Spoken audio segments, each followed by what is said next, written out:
Hi friends, welcome to my channel. ఇప్పుడు నేను చదివి వినిపించబోయే చందమామ కథ పేరు తెల్ల పిశాచి నల్ల పిశాచి. 25 వయసు వాడైన శేషాచలానికి బాధ్యతలు లేవు, పని లేదు. వాడు ఏ గుడి అరుగు మీదనో కూర్చొని వాళ్ళు వీళ్ళు వేసిన చిల్లర డబ్బులతో పొట్ట పోసుకునేవాడు. వాడికి కష్టపడి పని చేయటానికి ఒళ్ళు వంగదు. అయినా బోలెడు డబ్బు సంపాదించాలనే ఆశ. ఒకరోజు రాత్రి వాడు ఊరికి పెడగా చెరువుగట్టు మీది చెట్టు కింద పడుకొని నిద్రపోతున్నాడు. ఏదో పెద్ద అలికిడి అయ్యి వాడికి మెలకువ వచ్చింది. చెరువుగట్టు మీద 2 పిశాచాలు గట్టిగా పోట్లాడుకుంటున్నాయి. ఒక పిశాచి తెల్లగా ఉంది, మరొకటి నల్లగా ఉంది. శేషాచలానికి పిశాచాల భయం లేదు.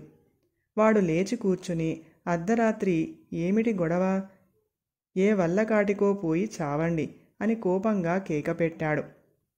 పిశాచాలు 2 పోట్లాట మాని నువ్వే మా తగువు తీర్చాలి గురు అంటూ వచ్చి శేషాచలం కాళ్ల దగ్గర కూలబడ్డాయి. మరే పాపం, నాకు పనేమీ లేదనుకున్నారా, వెళ్ళిరండి అంటూ చిరాకు పడ్డాడు శేషాచలం. బాబ్బాబు, అలా అనకు, నువ్వు చెప్పిందే సరైన తీర్పుగా ఒప్పుకుంటాం. మాలో ఎవరు అందంగా ఉంటారు అని పిశాచాలు బ్రతిమిలాడాయి. శేషాచలం ఏదో చెప్పబోతూ ఉండగా, నేను తెల్లగా మెరిసిపోతూ ఉంటాను, ఇది బొగ్గులాగా ఉంటుంది కదూ అన్నది తెల్ల పిశాచి. నేను నల్లగా నిగనిగలాడుతూ ఉంటాను, అది పిండి బొమ్మలా ఉంటుంది కదూ అన్నది నల్ల పిశాచి. నేను మిమ్మల్ని ఇదే చూడటం, అప్పుడే అభిప్రాయం ఎలా చెబుతాను, మళ్ళీ రండి అన్నాడు శేషాచలం. మేం మళ్ళీ అమావాస్యకు ఈ చెట్టు దగ్గరకు వస్తాం, ఈ లోపల బాగా ఆలోచించి చూడు అని పిశాచాలు వెళ్ళబోయాయి. ఆగండి, ఆసరికి నేను మీ జాతిలో కలిసిపోతాను. ఏ ఉద్యోగం లేని నేను అంతవరకు ఎలా బతకడం అన్నాడు శేషాచలం తెలివిగా. పిశాచాలు తమలో తాము ఏదో మాట్లాడుకొని చెరొక సంచెడు డబ్బు శేషాచలం చేతిలో పెట్టి మాయమయ్యాయి. ఆ డబ్బు లెక్క చూసుకొని పరమానందం చెందాడు శేషాచలం. వాడు శుభ్రమైన బట్టలు కుట్టించుకున్నాడు, అద్దె ఇల్లు తీసుకున్నాడు, పూటకూళ్ళ బసలో నెల వాడుక కుదుర్చుకున్నాడు. వాడు మళ్ళీ వచ్చిన అమావాస్య అర్ధరాత్రి చెరువుగట్టు మీదికి వెళ్ళగానే పిశాచాలు వచ్చి నీ అభిప్రాయం ఏమిటో వేగిరం చెప్పు అన్నాయి తొందర పెడుతూ. అంత తొందర పనికిరాదు, నేను మిమ్మల్ని చూడటం ఇది 2సారి, పెద్దలన్నట్టు ముచ్చటగా 3 సార్లు చూడనీయండి అన్నాడు శేషాచలం. పిశాచాలు నిరుత్సాహపడిపోతూ అయితే మళ్ళీ అమావాస్యకు వస్తాం అన్నవి. ఆసరికి నేను ఈ ఊరే వదలవలసి రావచ్చు. అద్దె ఇండ్ల అగచాట్లు మీరు ఎరుగరు. ఇంటి యజమాని ఇల్లు ఖాళీ చేయమంటున్నాడు, సొంత ఇల్లంటూ ఉంటే గాని బతకలేను అన్నాడు శేషాచలం. పిశాచాలు తమలో తాము కాసేపు మాట్లాడుకొని ఆ క్షణంలోనే చెరువుకు అల్లంత దూరంలో ఉన్న చిట్టడివి పక్కన ఇల్లు సృష్టించి ఇచ్చాయి. శేషాచలం అసంతృప్తిగా ముఖం పెట్టి, ఇల్లు ఇచ్చారు, బాగానే ఉంది, మరి ఇల్లు గడవటానికి డబ్బు కావద్దా, అవతల అన్నింటికీ ధరలు మండిపోతున్నాయి అని పిశాచాల దగ్గర మరికొంత డబ్బు వసూలు చేశాడు. వాడు అప్పటికప్పుడే ఆ కొత్త ఇంట్లో చేరాడు. ఆ ఇంటికి పూటకూళ్ళ బసకు చాలా దూరం. పెండ్లాం అంటూ ఉంటే హాయిగా వండి వడ్డిస్తుందనుకున్నాడు వాడు. ఆ మర్నాటి నుంచి పెళ్లి కూతుళ్ళ వేటలో పడ్డాడు శేషాచలం. వాడికి అలివేలు అనే అమ్మాయి బాగా నచ్చింది. ఆమెను వాడు లోగడ గుడి దగ్గర చూశాడు.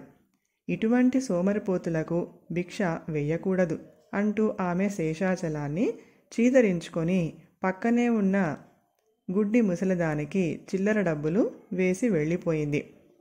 ఇప్పుడు శేషాచలం వేషం మారిపోవటంతో అలివేలు వాణ్ణి గుర్తించలేదు. ఆమె తండ్రి శేషాచలం ఇంటిని, అతడి దగ్గర ఉన్న డబ్బును చూసి సంతోషపడిపోయి ఆమెను శేషాచలానికిచ్చి పెళ్లి చేశాడు. విందులు వినోదాలతో శేషాచలానికి మళ్ళీ అమావాస్య వచ్చిందన్న గుర్తే లేదు. అర్ధరాత్రి వేళ తలుపు చప్పుడైతే విసుగ్గా వెళ్ళి తలుపు తీసిన వాడికి ఎదురుగా పిశాచాలు కనబడేసరికి ఉలిక్కిపడ్డాడు. భార్య వాటిని చూసి ఎక్కడ దడుచుకుంటుందో అని మీకు బుద్ధంటూ లేదు.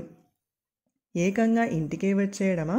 పదండి పదండి అంటూ శేషాచలం పిశాచాలను ఇంటికి దూరంగా తీసుకుపోయాడు. ఆలోచించావా? నేను తెల్లగా బావుంటాను కదూ అన్నది తెల్ల పిశాచం. నేను నల్లగా ఉన్నా కళగా ఉంటాను కదూ అన్నది నల్ల పిశాచి. శేషాచలం గట్టిగా గొంతు సవరించుకొని, మీ మొహాలు నలుపు తెలుపుల్లో ఏమీ లేదు, అంతా డబ్బులోనే ఉంది. అది ఉంటే ఉన్న లోపాలు కూడా కప్పబడిపోతాయి. అది లేని వాడిలో లేని లోపాలు కూడా కనిపిస్తాయి.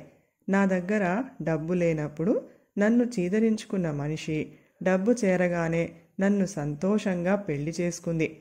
కనుక అందచందాలు మంచి మర్యాదల్లాంటివన్నీ డబ్బు ఉన్న చోటనే ఉంటాయి. అది సరే, కొత్తగా పెళ్లి చేసుకున్నాను, బోలెడు ఖర్చులు ఉన్నాయి, డబ్బు కావాలి అన్నాడు. శేషాచలం చెప్పిందంతా విన్న పిశాచాలు తెల్లమొహం వేసి, నిజమే సుమా, మా కళ్ళు తెరిపించావు. మా దగ్గర ఉన్న డబ్బులో చాలా భాగం నీకే ఇచ్చేశాం. మా డబ్బు మేం పట్టుకుపోతాం అంటూ మాయమయ్యాయి. ఆ మరుక్షణం అక్కడ ఇల్లు లేదు, ఇంట్లో డబ్బు లేదు. ఏమైందండి, ఏమిటి విచిత్రం అంటూ అలివేలు ఆశ్చర్యంగా శేషాచలాన్ని అడిగింది. ఇన్నాళ్ళు ఎలా బ్రతికినా ఇప్పుడు భార్యను పోషించడానికైనా కష్టపడి పని చేయాలని నిశ్చయించుకున్న శేషాచలం భార్యకు జరిగింది అంతా చెప్పి, నన్ను క్షమించు అంటూ తల వంచుకున్నాడు. కష్టపడకుండా సంపాదించిన డబ్బు పేలపిండిలా ఎగిరిపోతుంది. ఆ రోజు గుడి దగ్గర నేను అసహ్యించుకుంది నిన్ను కాదు, నీలోని సోమరిపోతును. ఇప్పటికైనా నువ్వు నీ కాళ్ల మీద నిలబడితే మునిపటి కన్నా రెట్టింపుగా నిన్ను గౌరవిస్తాను అన్నది అలివేలు. కథ సమాప్తం. ఈ కథ కనుక మీకు నచ్చినట్లయితే ప్లీజ్ లైక్ చేయండి, షేర్ చేయండి. మరిన్ని మంచి మంచి కథల కోసం మా ఛానల్ని సబ్స్క్రైబ్ చేసుకోండి. Thank you.